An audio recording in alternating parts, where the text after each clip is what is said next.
Hello, and welcome to Wisdom for Wannabes, the podcast that seeks to discover wise words in business, beauty, and betterment. I am the host, Jackie Moriali. Today, we are so lucky to have a guest who checks all the boxes by way of writing. Currently a full-time nomad traveling the world, Tanya Fraser is the writer behind the Play Papers, Letters from the Second Act, a Substack blog which includes Letters to Viv, Aligned and Awake, and the Phoenix Diaries. Tanya's work blends storytelling, personal reflection, and travel, taking readers on journeys both inward and outward. In August 2025, Tanya was awarded a writing scholarship from the Society of American Travel Writers Foundation, a recognition of her talent for capturing place and the human stories within it. In this conversation, Tanya will share her creative process, how she navigates different writing mediums, and the insights that make her work so compelling. Tanya Fraser, welcome to Wisdom for Wannabes. I'm so honored. Thank you so much. I'm so amazed by your work, and I can't wait to find out more.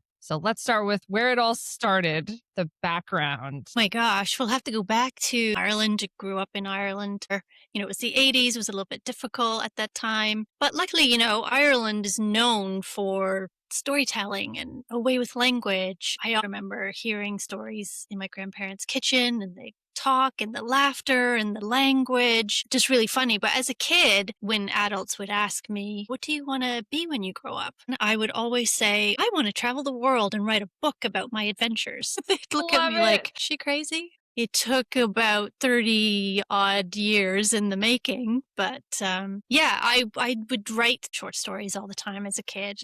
I remember when I got my first electric typewriter. I thought I was amazing. One of my good friends, when we moved to England, we started a magazine together. And there was some writing in there. And then we moved to Canada and things changed and life happened, and I grew up and got a job and just didn't write. I never thought of myself as a writer.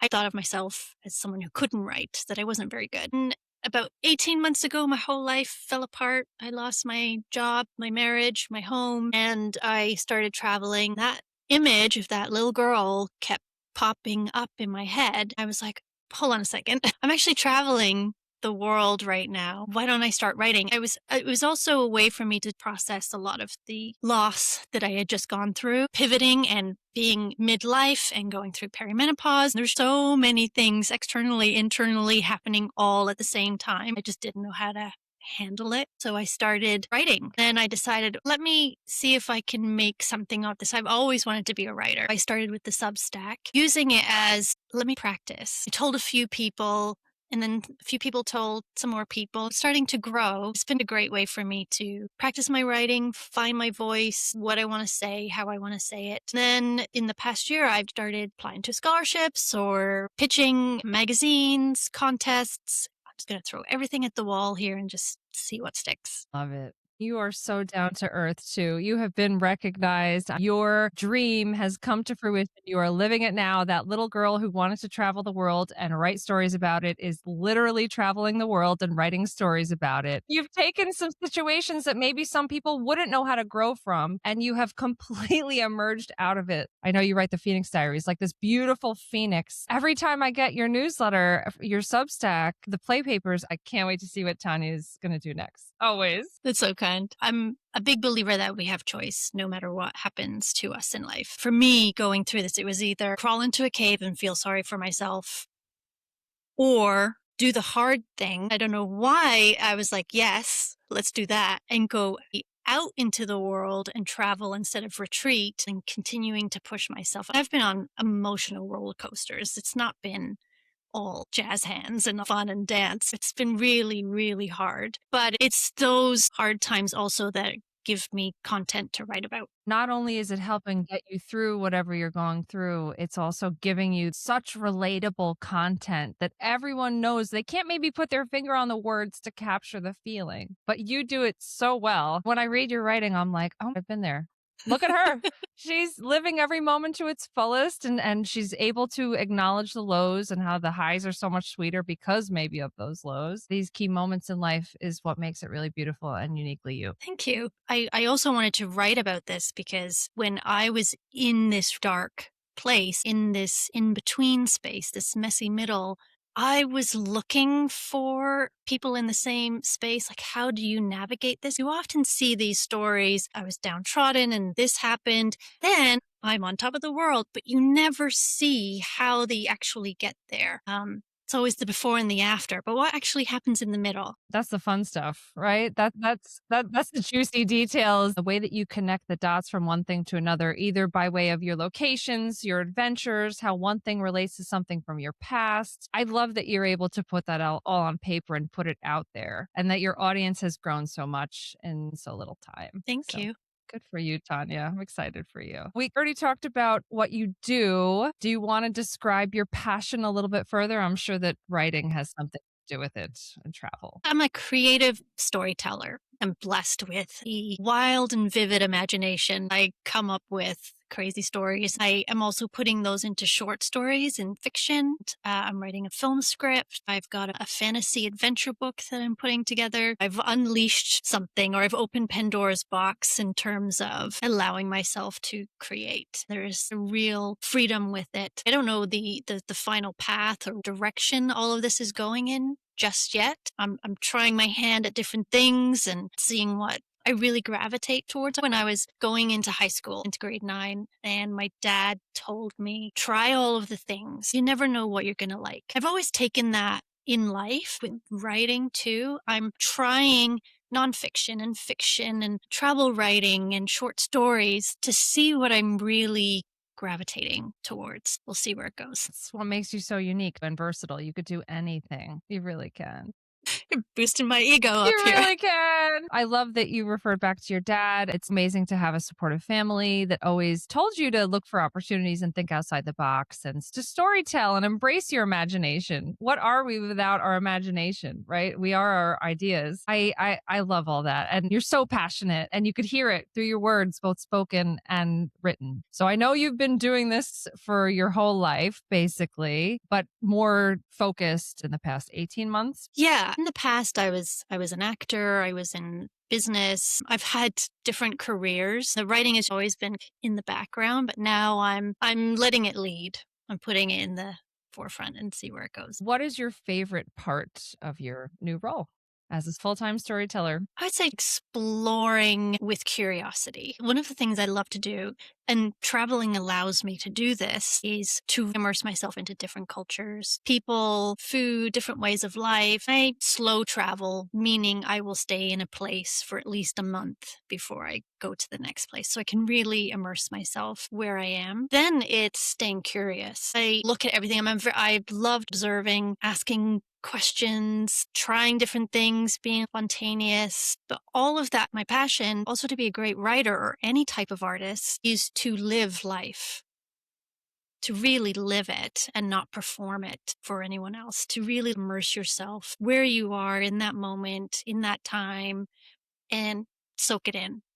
My passion is to stay in that place of curiosity. Such an artist. I love it. Masks off. We're so deep into this conversation. You're so present in the moment and so full of understanding and curiosity for everything that you're experiencing around you. You're immersing yourself in different cultures, different languages, different foods. So let's hear about some of your favorite things from around the world. Okay. Quick fire questions. Go for You it. ready? Yeah. Okay. Which never end up quick, but let's see. Quick fire questions. What is your favorite food? I am such a foodie. Oh, if I had to pick one, Thai food. I went to Thailand and it was amazing. The food Authentic. is crazy good. You're making me Yeah. hungry. Okay. Favorite hot drink? Matcha latte, Favorite place to hike? Madeira. They have some of the best hiking anywhere. The views, the people that you meet on the hikes. You can go hike with anyone, new friends, meet new people. It's beautiful. Amazing. Just as a little plug for Tanya's Substack, which is theplaypapers.substack.com. She recently wrote a very nice piece about her hiking adventures in Madeira, Portugal. I felt like I was there every second of it. Yeah, I'm very honest in what I'm writing about. So even the stuff that's embarrassing. That's the best stuff. I literally read it out loud and was laughing and felt horrible at the same time for you. Super bad, but I was like, oh, this woman is really living it. Favorite Favorite place to write? Anywhere with water or nature, like trees. In Spain, I purposely picked this place because I have a balcony with a sea view. I need to look at water. Do you still have that electric typewriter, or do you keep a handwritten journal, or do you just use your laptop? Laptop, still love pen and paper though. I always carry a little notebook around with me. Favorite book? A book called Forever Amber. It's a fiction by Kathleen Winsor. It was written in the I think 1930s. It was so racy at the time it was banned. It's really thick, 900 pages. It's an amazing story of a young woman in England during 1600s trying to make something of herself. I love stories of women who are strong and going after what they want. So this was a book I read in my 20s and I could not put it down. It's amazing. Forever Amber. Yeah. Forever By Amber. Kathleen Winsor. Yeah. Oh, I'm adding that to my list. I know a couple of women like that who are fearless and chase their dreams and making a very big impact every day. I might be talking to one right now. I do see a commonality, and I look forward to reading Forever Tanya one day. But anyway, I digress. Favorite author, and it can be you if you'd like. Irish classic writers. Irish writers just have a way with storytelling, language, and words. There's so many of them, like Yeats and Oscar Wilde and Beckett. Favorite artist or musician, or both? It's where my Canadian part of me comes out. There's an iconic Canadian band called the Tragically Hip. Their lead singer died about 10 years ago, but they are so iconic in Canada. Amazing storytelling put to music. Favorite thing to do when not writing? Eat. You don't look like it, by the way, Tanya, but I appreciate you saying that. I was in Bordeaux a few months ago, and every day I took myself to a new patisserie. I was in heaven. Eating, reading, I'm always reading. Favorite sport or activity? I was really sporty when I was younger, and now things just don't bounce back like they used to. Hey, but you said you're hiking almost every day, so this just sounds like a super active lifestyle. Hiking totally fits that bill if that works for you. I do like walking and hiking. There's definitely more stretching and yoga than there used to be. I'm right there with you. If things don't stretch the way they used to, you have to go to your way to keep it Limber. Yeah, you got to work on it. Exactly. We're taking it from frivolous to a bit deeper. Proudest moment. I'm most proud of how I've handled the last 18 months of being punched in the gut, my whole life changing in one fell swoop and moving forward and intentionally trying to live life on purpose. I don't want regrets. I had my days where I felt sorry for myself and I was a victim and all of that. But I also think that you can pass through darkness, just don't live there. I know people that live there and it's just so unhealthy. I didn't want that for myself. I just keep going. Some days it's just putting a smile on my face, even when inside it doesn't feel like I should or want to, but it does change things. I'm so proud of you too. You can do anything. None of us are guaranteed tomorrow. We're living now. This is Exactly. it. So it's not a dress rehearsal. We're on stage right now. It's a journey and you're on it. Every week I get your newsletter from Substack and I can't wait to see what adventures I can live vicariously through you.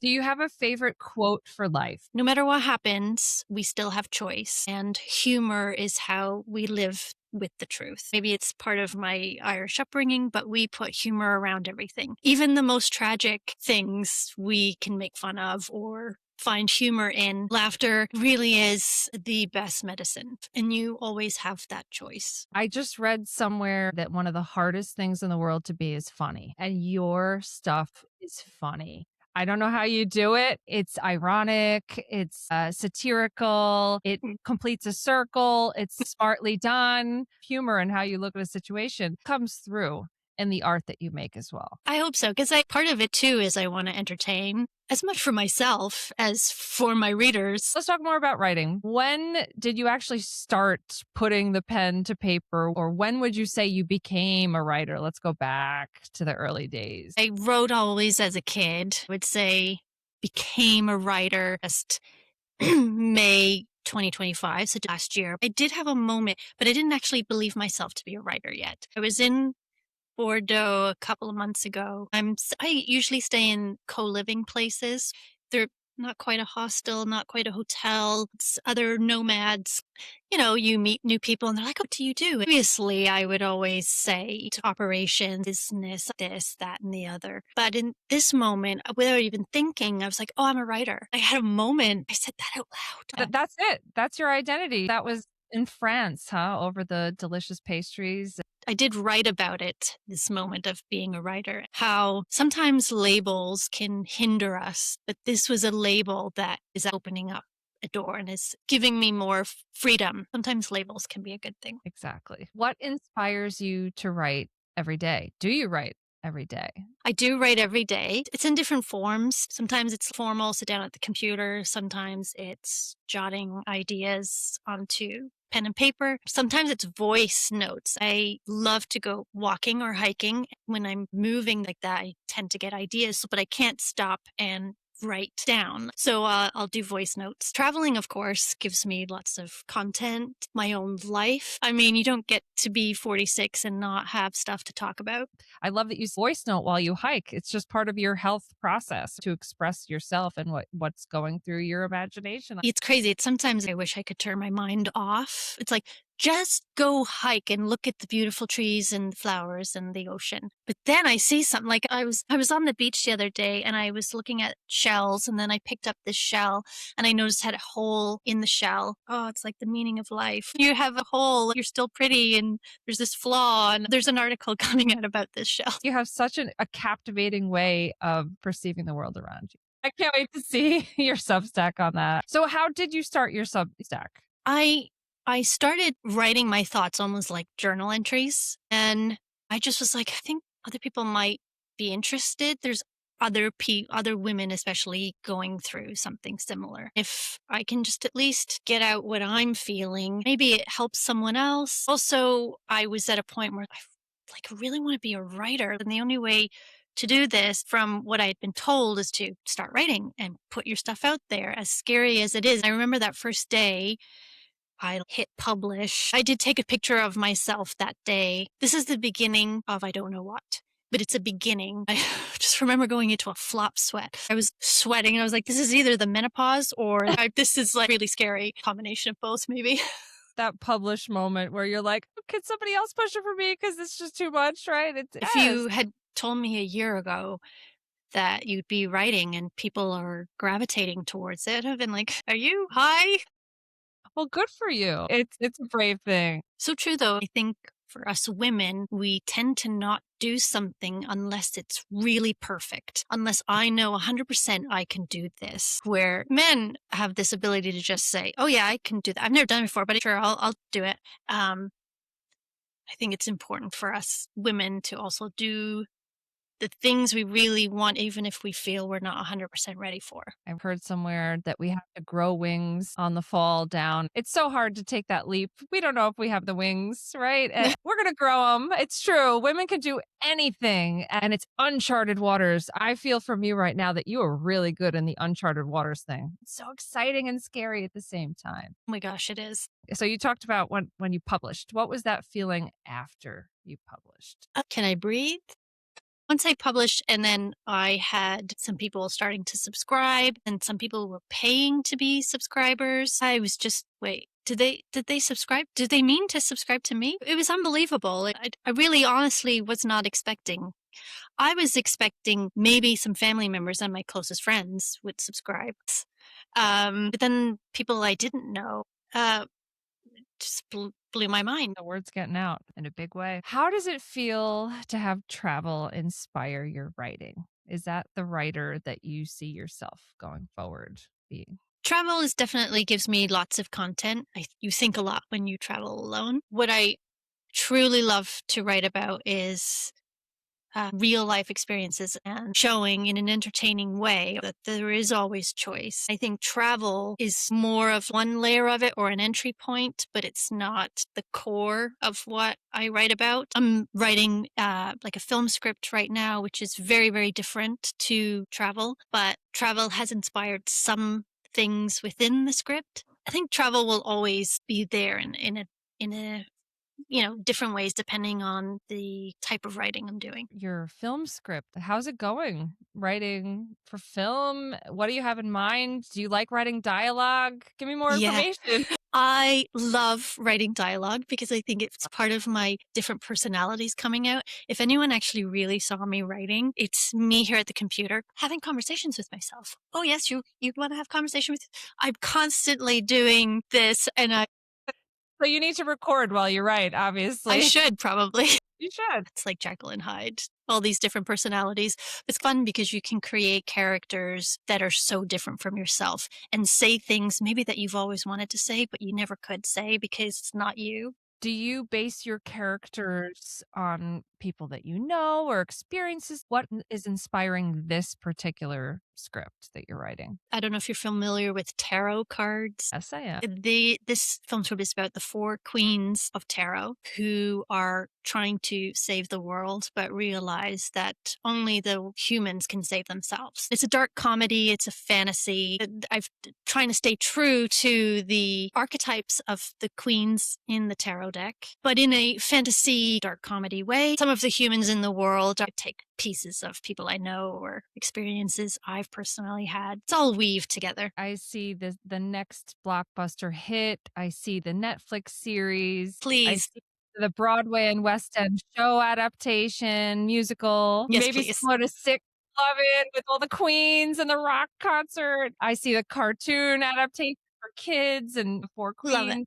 There's so much there. I hope Can't so. wait. If anyone wants to help me make it, yes. Love it.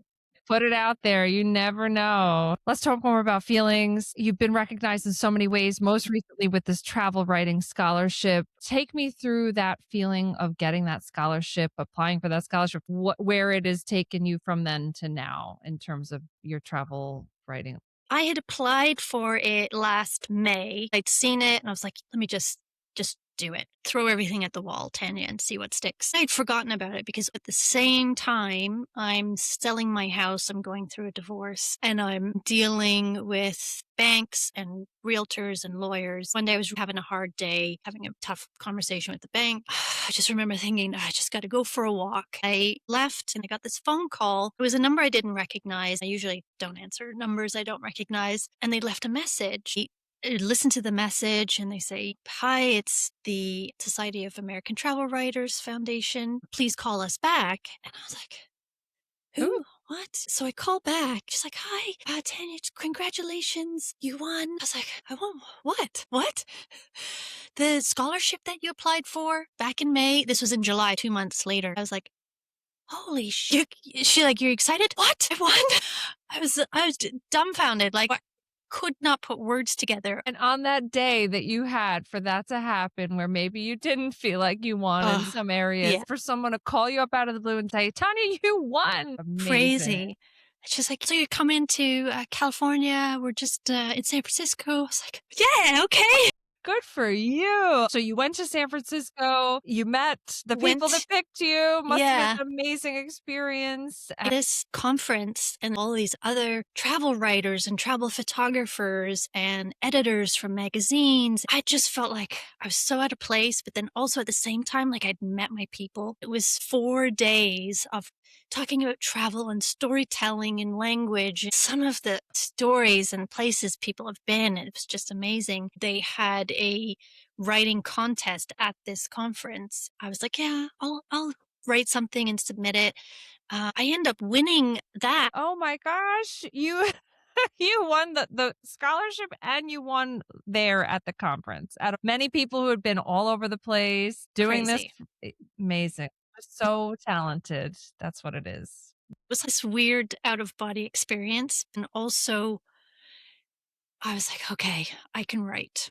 I can tell a story that's been validated, boosted my confidence. From there, I've just been diving more into my own writing, creative writing. I've been able to meet some other great travel writers along the way and other writers and filmmakers. It's just opened a network I never even thought to have access to. It sounds like you really did find your people. It's just this snowball effect, maybe waiting those 40 years and then unleashing this creative talent on the world. And you just have so much to say. So, do you have a take home message for your readers? You can go through darkness, but don't live there. Feel your feelings. Don't ignore them. Don't push them away. If you don't feel them and deal with them, they'll bubble up later. Find the small little joys in life, even if that is a matcha latte and a pastry or something funny to watch. Those little moments, when you do them consistently, they will add up and they will make you feel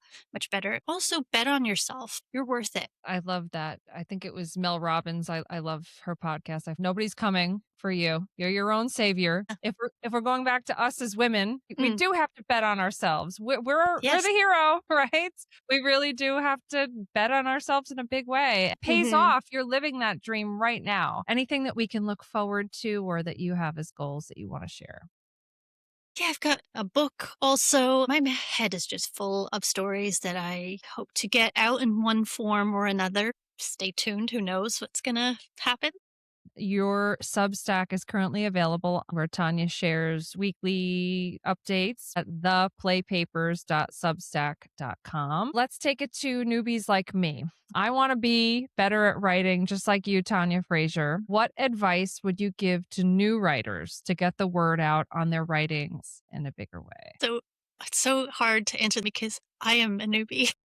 That's okay. This is going to sound cliche, but it is to write every day. I started that Substack really to practice, to just find my voice. What do I want to write about? That Substack has actually helped me. It's like a portfolio. I would say take your writing, write every day, put it online, and don't worry about who and what and when is reading it or interacting with it. Use it as a practice. Down the line, it's going to be your portfolio. When you are at a point where you're looking at agents or editors or publishers or collaborations of some sort, you already have a body of work that you can show them. It's no Shakespeare, but what they will see is you figuring out your writing in real time, that you're able to also edit yourself. That body of writing has helped me get articles published too, because I was able to show them. Exactly. One of the hardest things, other than being funny, is editing your own work. To be able to do that in your writing, in your Substack,